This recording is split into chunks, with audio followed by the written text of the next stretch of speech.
E aí, galera? Anteontem eu tinha assistido Beijos Escondidos. Ontem eu assisti o Direito de Amar, que é um filme do Tom Ford, de 2009. É, eu gostei bem mais desse filme.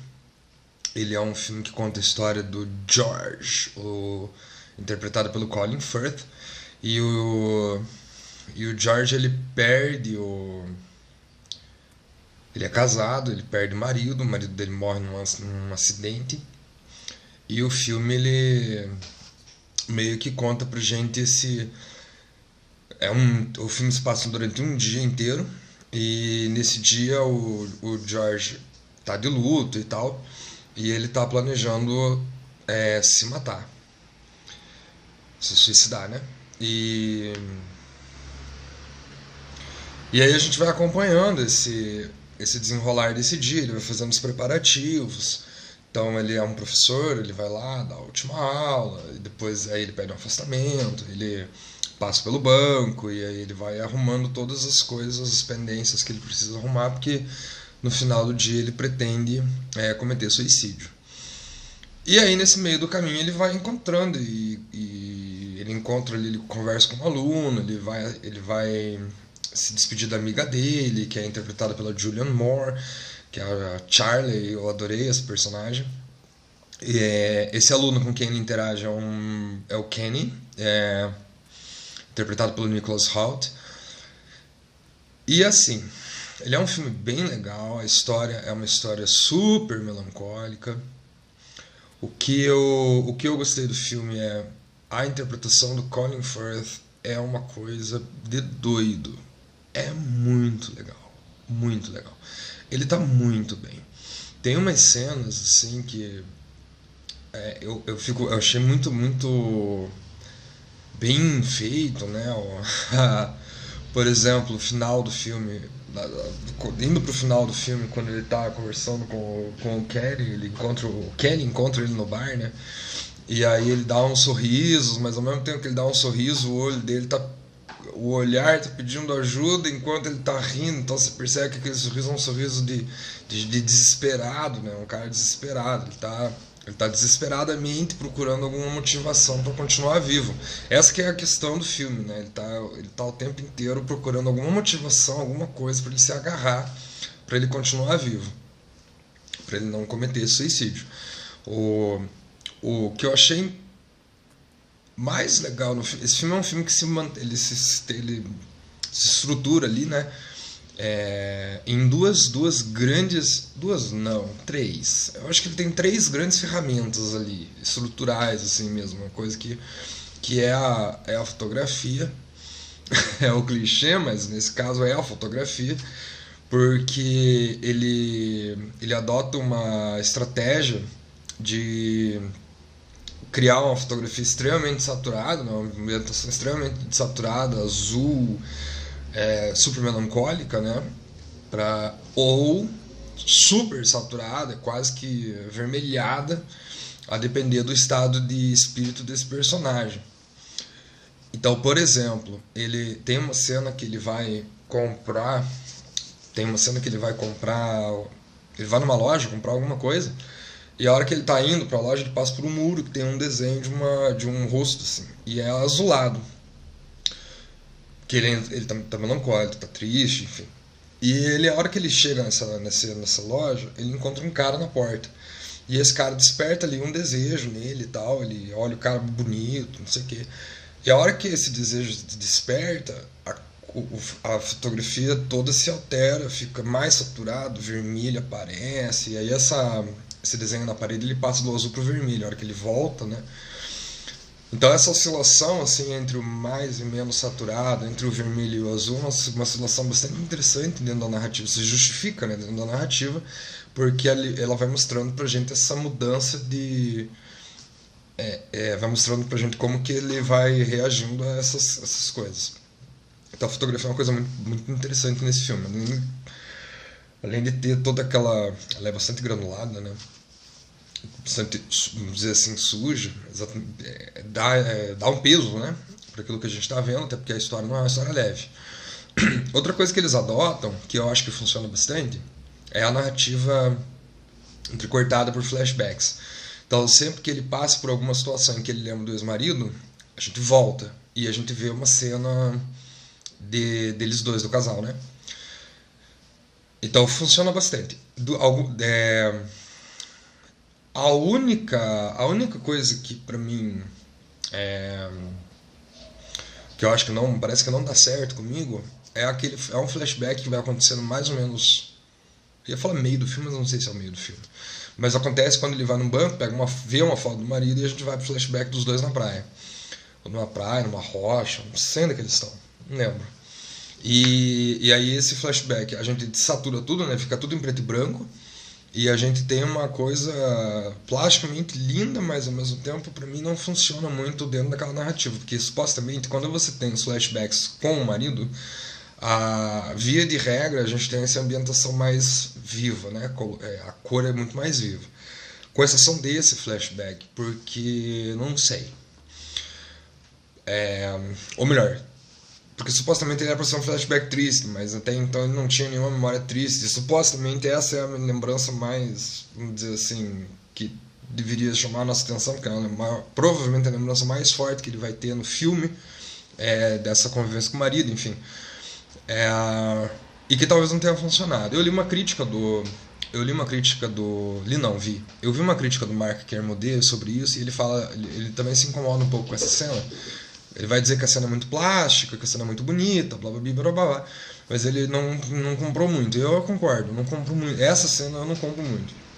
Alguma outra coisa que eu não compro, que seria a terceira. Então, peraí, vamos voltar. Então a primeira ferramenta que eu acho que a primeira estratégia que eu acho que funciona bem é a coisa da fotografia, né? A segunda estratégia é essa narrativa não linear. E a terceira é uma estratégia que está na montagem também, para além dos flashbacks, que é o seguinte: então você tem essas cenas, por exemplo, ele olha para o corpo de uma pessoa.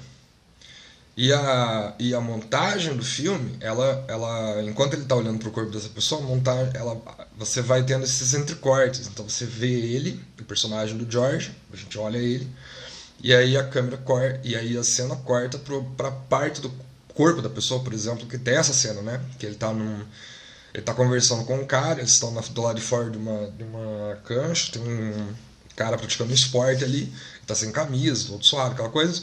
E aí você vai tendo essa montagem bem dinâmica. Então a gente vê o George, daí a gente vê um corte e um plano super fechado no peitoral do cara. Daí a gente volta pro George, daí a gente volta pro peitoral, daí a gente volta pro George, daí a gente vai pro braço do cara, a gente vê o braço suado, e o cara fazendo esforço.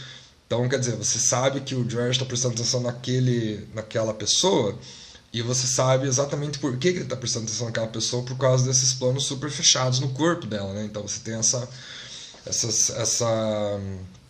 você entende visualmente o que está despertando nele, as sensações que estão despertando. Então você sabe que tem a questão, nesse caso, envolvendo a sexualidade, mas existem algumas outras espalhadas no filme, como é o caso, por exemplo, de uma cena que eu particularmente não deu certo comigo, que foi a cena do banco, que ele tá sentado, ele olha e vê uma menina, né? Então a gente tem um plano super fechado na perna da menina, uma criança, a gente tem uma filha da vizinha dele, e a gente vê um plano fechado na perna e ele vai subindo pra chegar no rosto, né? Então ele dá pra chegar no rosto.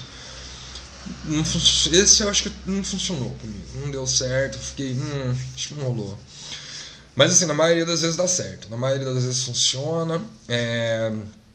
Então essa estratégia de mostrar pra gente em planos fechados aquilo que ele tá olhando, pra gente entender qual é o sentimento que ele tá tendo e o que ele tá prestando atenção, é uma coisa que na maioria das vezes, com exceções como é o caso desse caso, do banco, da menina, da filha, da vizinha, funciona bem.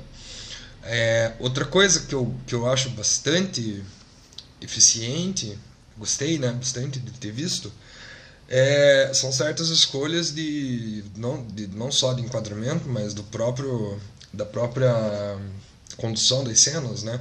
Então você tem, por exemplo, tem algumas cenas que eu acho bastante bonitas nisso, que é logo no começo, que ele tá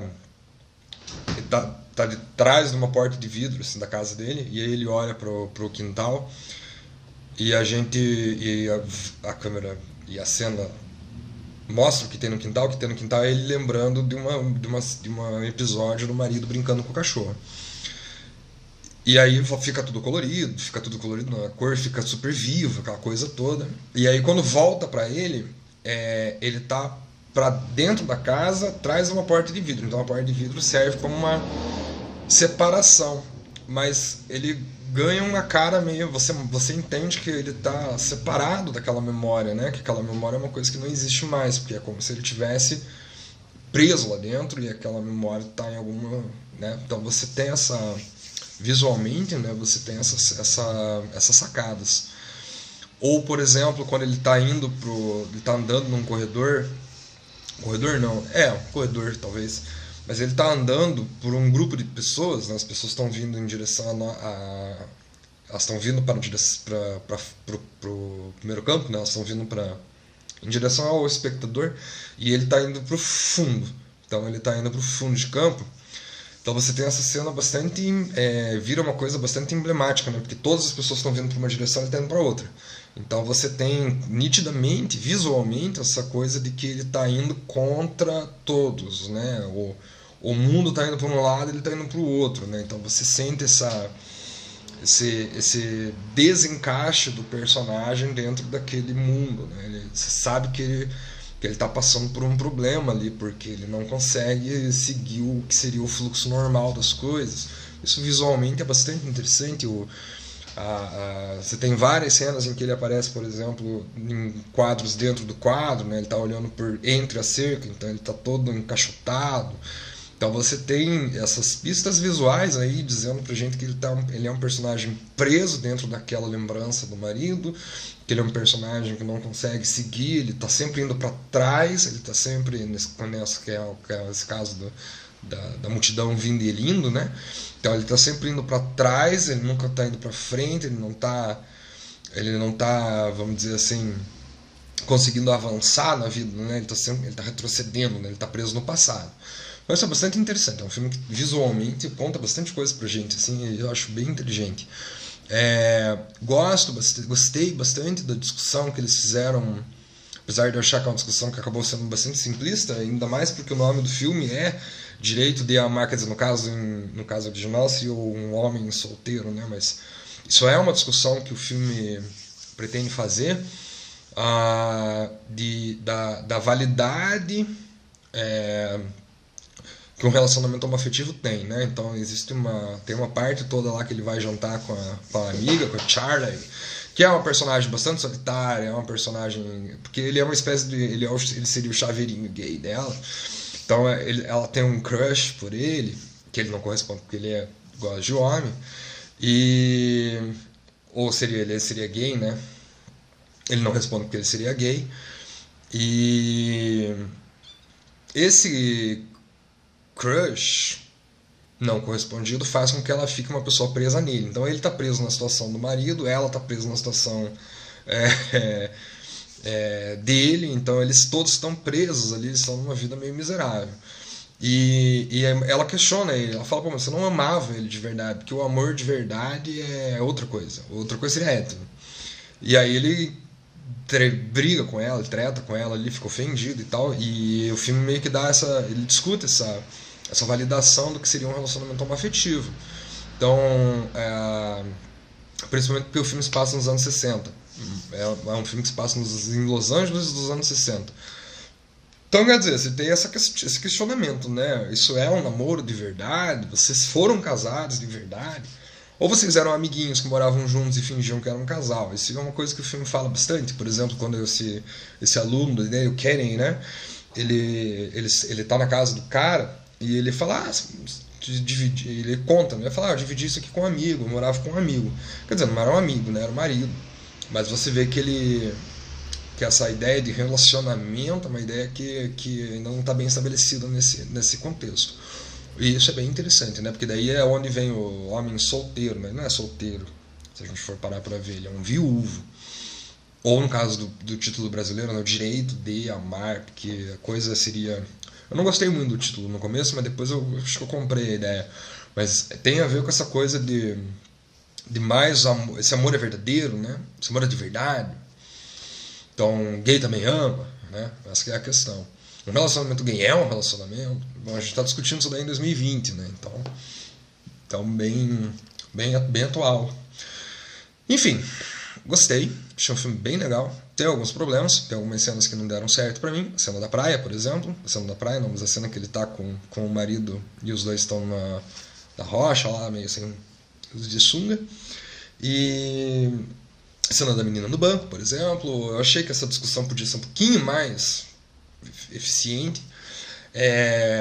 Eu adorei o final. Eu não vou contar o final porque acho que é um spoiler, mas eu adorei o final, achei o final sensacional, achei muito legal.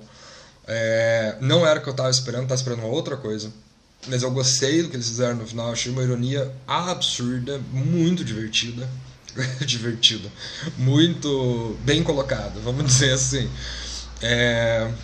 Gostei que o filme sugere as coisas, né? Ele não mostra, então você tem algumas sugestões de relações ali, mas ele nunca chega a mostrar efetivamente se alguma coisa aconteceu ou não.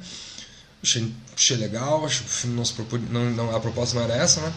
Enfim, filme bom, gostei, curti. O de hoje, que eu vou ver hoje, provavelmente vai ser o Pride. Não sei se tem título em português, depois tem que ver.